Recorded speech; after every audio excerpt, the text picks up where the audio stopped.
घुसमट ही कथा पूर्णतः काल्पनिक असून हिचा सत्य घटनेशी काहीही संबंध नाही. ही कथा मी केवळ एक मनोरंजनाच्या उद्देशाने लिहिलेली आहे. राधा, ए राधा, अगं डोळे उघड ग, एकदा बघ ना माझ्याकडे, असा हंबरडा शांताबाईंनी फोडला.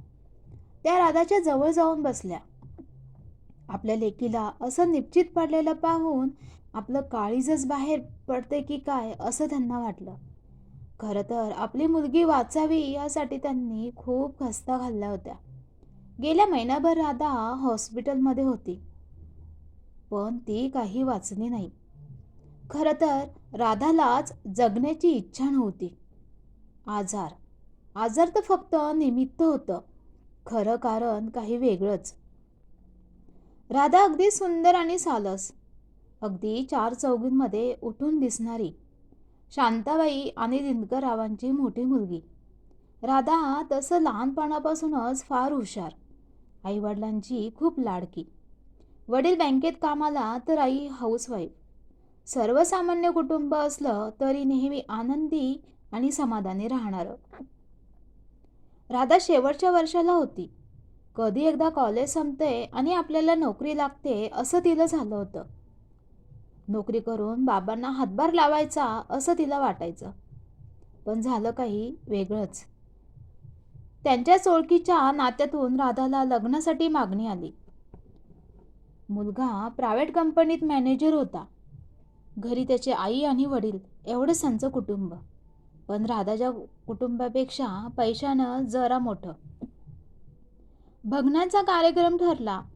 खरं तर राधाला नोकरी करण्याची फार इच्छा होती. तिने प्रथमदर्शी लग्नाला नकार दिला, पण आई वडिलांसमोर ती शेवटी नमली आणि मनाविरुद्ध का होईना पण लग्नासाठी तयार झाली. समीरला तर राधा पाहताक्षणी आवडली होती. सर्व काही जुळून आलं आणि बघता बघता राधाचं लग्नही झालं. राधाच्या वडिलांनी आपल्या परीने होईल तेवढं केलं आणि तिचं लग्न अगदी थाटामाटात करून देऊन आपलं कर्तव्य त्यांनी बजावलं. राधा लक्ष्मीच्या रूपानं समीरच्या घरात आली. खूप स्वप्न उराशी बाळगून तिने गृहप्रवेश केला.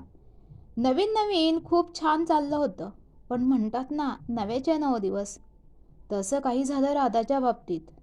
नव्याचे 9 दिवस संपले आणि तिची खऱ्या संसाराला सुरुवात झाली. कळत न कळत तिला तिचं माहेर किती गरीब आहे हे शब्द अस्पष्ट का होईना आता वरचेवर ऐकू येऊ लागले. तुझं नशीब छान म्हणून तू आमच्या घरात आलीस, असं सासू तिला बोलायची. सासू सासरे दोघेही वागण्या बोलण्यातून तिला कमी लेखायचे. राधाला फार वाईट वाटायचं ह्या गोष्टीचं. ती समीरला बोलायची, पण तू नको लक्ष देत जाऊस, त्यांचा स्वभावच तसा आहे, असं बोलून तो राधालाच गप्प करायचा आणि इथूनच राधाला सहन करण्याची सवय लागली. त्यांच्या लग्नाला 6 महिने होत नाही तरच समीरचा मोठा अपघात झाला. सुदैवानं तो वाचला, पण त्यासाठी त्यांना खूप पैसा खर्ची करावा लागला. राधाच्या बाबांनी आपल्या परीने होईल तेवढी मदत केली, पण पैसा कमी पडू लागल्यानं राधानं मागचा पुढचा विचार न करता आपल्या लग्नातले सारे दागिने मोडून दिले. समीरला 1 वर्ष लागली पूर्ववत होण्यासाठी. तोपर्यंत राधानेही जवळच असलेल्या शाळेत नोकरी मिळवली. समीरला ते खटकलं, पण राधाने त्याला समजावलं. राधाची खूप धावपळ व्हायला लागली. आपला संसार त्यासाठी एवढं करावंच लागणार हा विचार ती नेहमी करायची. आणि अचानक एके दिवशी समीरचे आई बाबा अपघातात गेले. समीर फार दुःखी झाला, पण राधानं आणि तिच्या आई वडिलांनी त्याला धीर दिला. राधा समीरला खूप जीव लावायची. खूप प्रेम होतं तिचं समीरवर. त्याला अगदी त्याच्या आईसारखं जपत होती ती. पण अलीकडे समीरच्या वागण्यात बोलण्यात बदल होऊ लागला होता आणि हे राधाला जाणवतही होतं. पण कामाचं टेन्शन असेल असं समजून ती त्याच्या चिडचिडेपणाकडे दुर्लक्ष करायची. असंच वर्ष सरली आणि राधाला आपण आई होणार याची चाहूल लागली. समीर तर फार आनंदून गेला.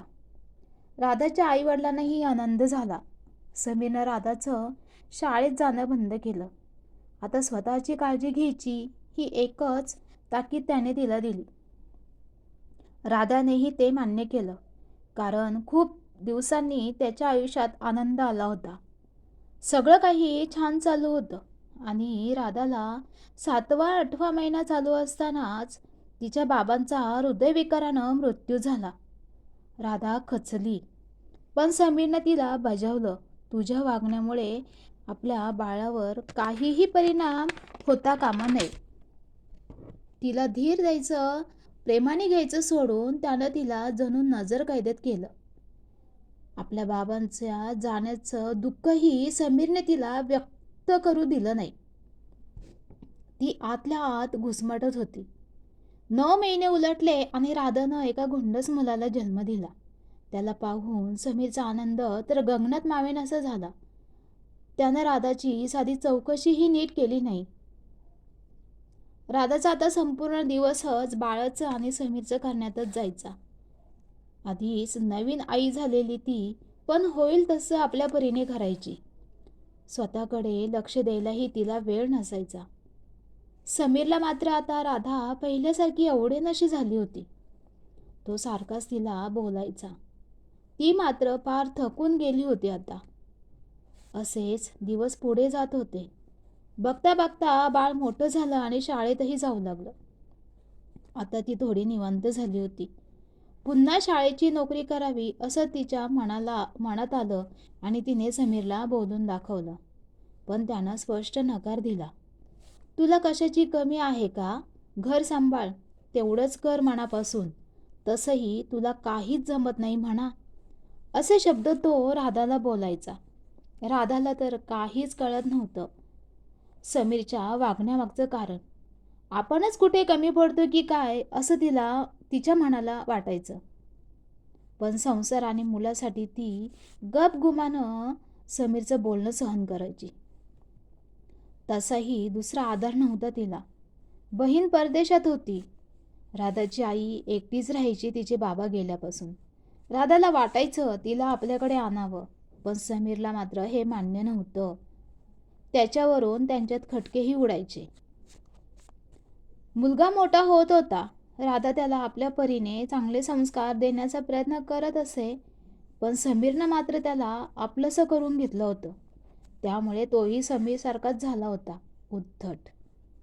समीर मुलासमोर राधाला सतत घालून पाडून बोलायचा, सतत तिचा अपमान करायचा. त्यामुळे मुलाच्या नजरेतही आईची किंमत कमीच होती. राधाला आपली किंमत नक्की काय आहे हे कळायला लागलं होतं. पण आता राधा 40शीला पोहोचली होती. त्यांच्या लग्नाला आता 23 वर्ष पूर्ण झाली. समीर आणि तिच्या मुलानं त्यांचं एक वेगळंच विश्व तयार केलं होतं आणि त्यात राधा लांबपर्यंत कुठेच नव्हती. तिला फक्त गृहीत धरलं जायचं. राधा मात्र दोघांचं सारं काही करत होती. हसती खेळती राधा आता गपगप राहू लागली. तिच्या मनातलं दुःख तिलाच ठाऊक होतं. वरवर चांगली वाटणारी राधा शरीरानं आणि मनानं पार खचून गेली होती. काळजीनं ती वयापेक्षा जास्त वयस्कर दिसू लागली. समीरनं तर तिला आता आपल्याबरोबर बाहेर घेऊन जाणंही बंद केलं होतं. सतत घरात असणारी राधा आता वरचेवर आजारी पडू लागली. ती समीरला तिला होणारा त्रास सांगण्याचा प्रयत्न करायची, पण तो दुर्लक्ष करायचा. जा ना दवाखान्यात, एकटी लहान नाहीयेस, मी तुला घेऊन जायला, असं बोलून तो रिकामा व्हायचा. राधाला आता काही सहन होईन असं झालं. तिची चिडचिड व्हायची.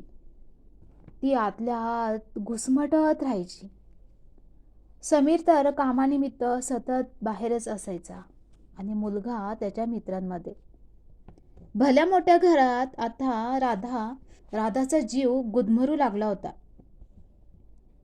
एक आईचा आधार होता तिला. दोघींचं फोनवर काय तेवढंच बोलणं व्हायचं. राधा कधीच आपली दुःख, आपली व्यथा आईपाशी बोलत नसे. पण शेवटी ती आई होती. तिला राधाची होणारी घुसमट कळत होती. आपल्या लेकीसाठी तिचा जीव वर खाली होत होता.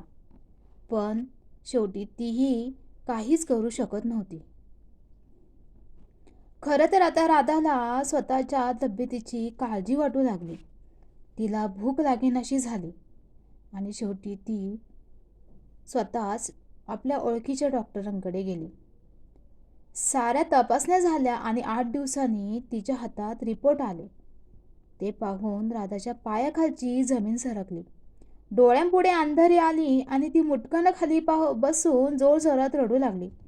डॉक्टरांनी तिला समजावलं आणि लगेच ट्रीटमेंट चालू करावी लागेल असं सांगितलं. राधा खूप वेळानंतर रडून मोकळी झाली. माझ्या कुटुंबाला ह्यातलं लगेच काहीही कळता कामा नये असं डॉक्टरांशी बोलून ती घरी आली. आपले रिपोर्ट तिने लपून ठेवले. कोणाला काहीच कळू दिले नाही. मनाशी जणू तिने एक निर्धारच पक्का केला होता. ती आपल्या परीने होईल तितकं समीरचं करायची. आणि अशाच एका सकाळी राधा किचनमध्ये कोसळली. समीरने तिला उठवण्याचा प्रयत्न केला, पण ती बेशुद्ध झाली होती. घाईघाई तिला हॉस्पिटलमध्ये नेण्यात आलं. कधी नव्हे ते समीर आज घाबरला होता. जेव्हा राधाला हॉस्पिटलमध्ये नेलं तेव्हा डॉक्टरांनी राधाला लास्ट स्टेजचा कॅन्सर झाल्याचं सांगितलं. हे ऐकताच समीर कोसळलाच. त्याचं शरीर थरथर करू लागलं. आपण राधाला गमावणार ही भीती आज त्याला पहिल्यांदाच जाणवली.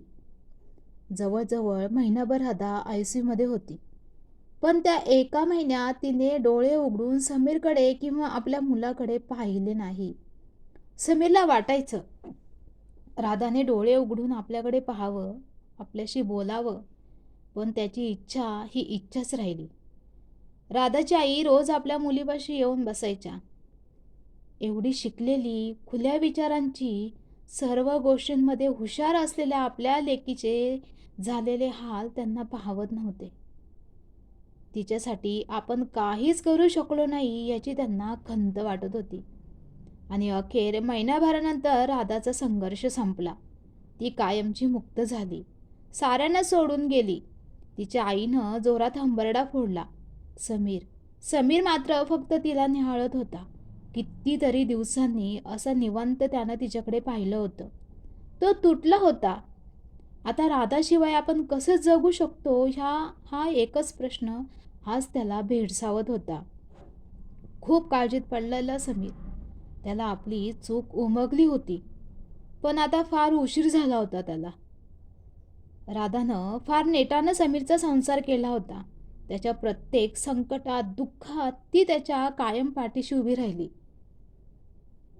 पण समीरला त्याचं काहीच घेणं देणं नव्हतं. म्हणतात ना, काही गोष्टींची किंमत ही वेळ निघून गेल्यानंतर कळते. असं काही झालं होतं आज समीरचं.